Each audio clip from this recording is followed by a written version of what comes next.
Buongiorno a tutti, ben ritrovati qui su Radio Rossonera. Ciao, ciao a tutti, mercoledì 5 aprile del 2023. Beatrice Sarati, ciao Bea. Ciao, ciao a tutti, buongiorno. Oggi un Enrico Boiani sicuramente molto diverso dal solito,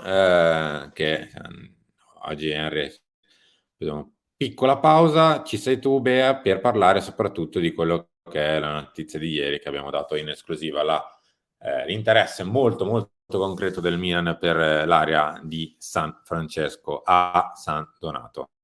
Per chi magari non è di Milano e non è molto pratico dei termini, il paese è San Donato milanese, l'area è San Francesco. Tra poco andiamo a vedere un po' la zona, la andiamo a esplorare, vi raccontiamo qualcosa in più rispetto a ieri, ma partirei in un secondo velocissimo da quello che è il Milan. Cara Bea, Sì, l'Europa vi fa ricchi. Pioggia di milioni dalla Champions, Milan e Napoli possono blindarli.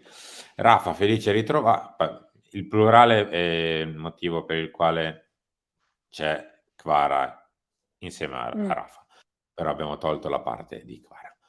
Rafa, felice e ritrovato, è il momento ideale per trattare dalla Coppa l'assist per il rinnovo e il Giorgiano verso vabbè, il ritocco, eccetera, eccetera. Sulle AO, lo vedete qua, il solito ormai prospetto di Gazzetta, quello che insomma, racconta l'evoluzione del suo contratto da fino al 2024. Il contratto di Rafa è uno degli oggetti del contendere di questa primavera. Io non starei nemmeno ad escludere l'ipotesi Ponte, cioè di prolungarlo per un paio d'anni, 1 o 2 anni, per poi andare a risistemare la questione con un pizzico di calma in più.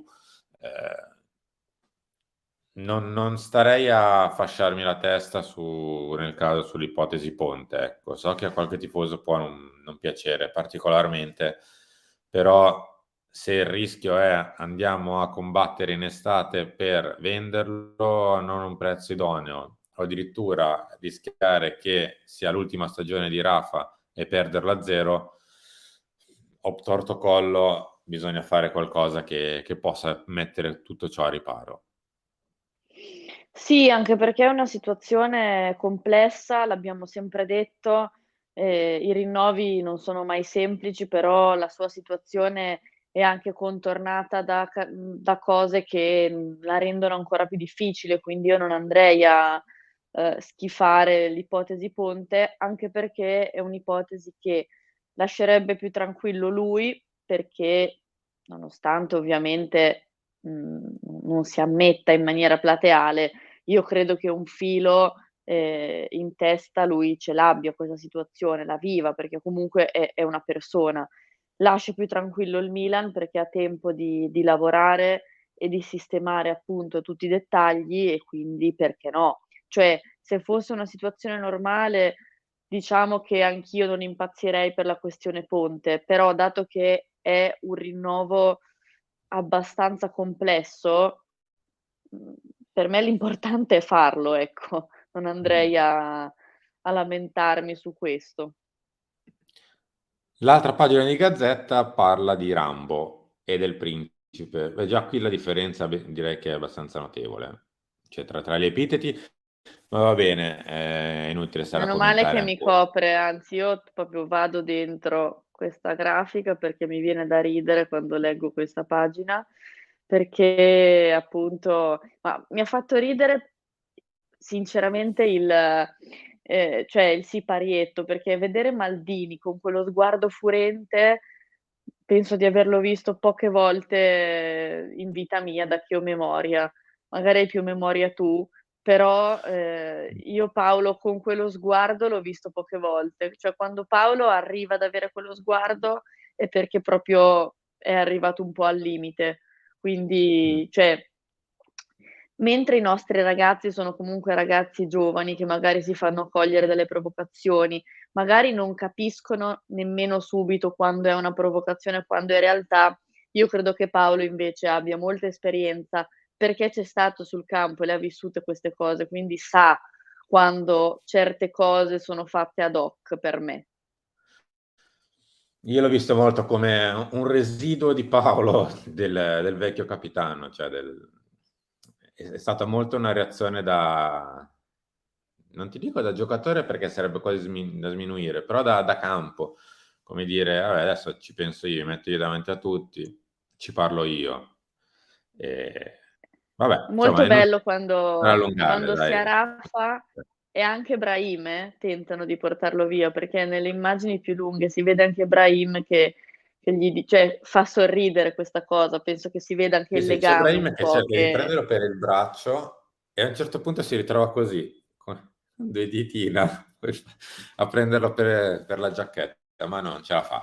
Va bene, dai, parliamo dello stadio, che mi sembra la cosa che possa interessare di più in questo momento, soprattutto perché ci sono due fronti aperti, ovvero Milano e Sesto, e si è giunto il terzo. Si è giunto il terzo fronte, ovvero l'area di San Donato, che la andiamo a vedere in grafica, è questa qui. Dopo ve la faccio vedere magari un po' più estesa sulla piantina. In alto a sinistra c'è l'area di Rogoredo, c'è l'ultima parte di Milano, dove c'è una delle fermate del metro, c'è la fermata dell'FS, c'è insomma l'ultima, diciamo così, propaggine di Milano. Poi a destra vedete quello che inizia a essere il comune di San Donato, dove c'è scritto Via Emilia, quello è la prima parte del comune di San Donato, cerchiata in rosso, meglio rifinita in rosso, è l'area di San Francesco dove verrebbe costruito lo stadio. Come vedete è adiacente a, diciamo così, non è ancora Autostrada del Sole, lo è, ma in realtà è, diciamo così, è la rampa di lancio per l'Autostrada mh. del Sole che in quel tratto passa per poi arrivare in città. C'è la parte della tangenziale, c'è, come vedete, la stazione, si intravede soltanto, ma è quella strisciolina a destra dell'area, un po' più scura, è un po' difficile da farvela capire, ma insomma è proprio adiacente all'area. Il metro invece è un po' più lontanino. Come vedete Mh. in alto a destra, se provate a vedere, c'è un campo con la pista d'atletica, non so se l'avete intuito. Poco a sinistra è lì la fermata del metro di San Donato, altrimenti la fermata è quella di Rogoredo, dove c'è scritto appunto Rogoredo. Ve la faccio vedere magari in maniera un po' più ampia qui. Quella è l'area di San Francesco, così vi fate anche un'idea della distanza dal centro di Milano. È, come detto, in mezzo a due svincoli, quindi dal punto di vista stradale sarebbe anche molto comodo da raggiungere. È ovvio che perde un po' quella che è la comodità di essere a un quarto d'ora Mh. dal centro di Milano, come poteva essere la zona della Maura, già a San Siro, con tanti servizi, eccetera, eccetera. Ovvio Ma che quella ti parte lì faccio si una perde. domanda ti faccio una domanda che magari ti farebbe un ascoltatore che ascolta questo video, e che vede questo video. Rispetto a Sesto, qual è più lontana? Ovviamente dipende sempre da una persona dove si trova, però facciamo dal centro. Dal centro, mah, siamo più o meno sulla stessa linea, non cambia tantissimo. Magari qualcuno è un pochino più vicino, l'altro un po' più lontano, ma è veramente relativa la distanza tra le due, cioè cambia molto poco. Quello che cambia è che il Milan sta lavorando molto sul San Donato perché ha un criterio molto importante: la velocità. L'area di San Francesco ha già avuto tutti i permessi possibili per costruire ciò, cioè un'arena da 23.000 posti, che è quella ovviamente di destra, la più grande del rendering, con tutta una serie di servizi che andavano dai campi, che andava dal centro di intrattenimento, quindi col cinema, il teatro, con tutte le altre zone legate invece alla parte commerciale.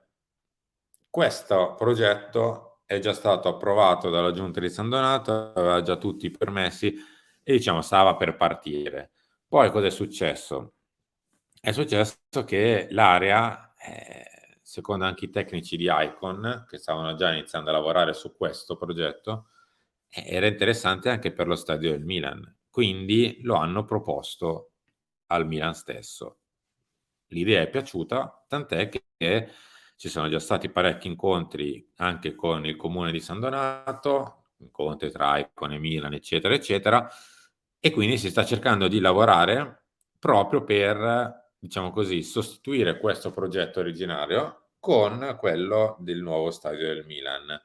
Un progetto che quindi vedrebbe una certa velocità, perché servirebbe soltanto, tra virgolette, una piccola variante al progetto originario che, secondo le fonti, diciamo così, bene informate, potrebbe essere garantita in un massimo di 6-12 mesi, dopodiché ci siamo. Non ci dovrebbero essere grandissimi intoppi, soprattutto dal punto di vista del comune, non c'è quell'ostracismo che magari stiamo vedendo in questo momento per la Maura. Perché a proposito di questo, notizie di ieri, la maggioranza e l'opposizione in realtà, quindi l'intero Consiglio Comunale di Milano si è schierato contro alla Maura, tutto contro. L'unico che ancora rimane un po' come, diciamo così, ancora attaccato al progetto del Maura, comunque all'idea di quantomeno vedere il progetto per la Maura, Sì. è il sindaco stesso, che Sì, ancora che prende tempo. giustamente vuole vederlo, cioè prima di dire no, vuole vedere comunque il progetto, mentre invece altri sembra che non vogliono nemmeno vedere il progetto. Io non lo darei ancora per morto alla Maura, però diciamo che per vederlo ripartire mi aspetterei veramente un colpo di scena, che in questo momento a teatro non vedo. Servirebbe qualcosa di importante da parte del sindaco, una presa di posizione pesante che possa anche sconfessare il suo intero consiglio comunale, perché parliamo di qualcosa come quasi 29 consiglieri su 31. Quindi mettere anche del peso politico per provare a convincere qualcuno di questi consiglieri vorrebbe dire invece in realtà convincerne una marea. Non devi convincere 3 o 4, ne devi veramente convincere tanti. Ehm, non la do ancora per finita, perché come ho detto sia il Milan che il sindaco vogliono arrivare fino all'ultimo momento per poi capire di lasciar perdere. E quindi ci saranno degli altri incontri e vedremo come andranno. Però le difficoltà sono evidenti, ecco. Sì, mi sembra che sia molto difficile come percorso, più che altro perché il Milan, l'abbiamo detto anche ieri con Carlo, il Milan non ha più tutto questo tempo, cioè non siamo all'inizio di questa vicenda stadio, siamo veramente arrivati un po' oltre. Beh, io ti ringrazio, ti saluto, ci ridiamo appuntamento al talk per altri aggiornamenti sull'area dello stadio, che ovviamente continueremo a darvi in questi giorni, perché è questione comunque di poco tempo ormai per una decisione, soprattutto perché a Sesto delle scadenze per il mese di aprile iniziano ad arrivare per quanto riguarda i lotti, le proprietà, eccetera. Quindi non si può troppo più scherzare. Bea, grazie. Grazie a voi, a dopo. Ci ritroviamo come sempre a Chiama Milan alle 11, poi ora del lunch delle 13, il talk delle 16 e filo rossonero delle 19. Guardatevelo perché è l'ultimo di questa settimana, perché giovedì Carlo Pellegatti non c'è con filo rossonero, ma farà pelle rossonera in anticipo, visto che giochiamo in anticipo il venerdì di Pasqua. Grazie a tutti, ci ritroviamo tra poco.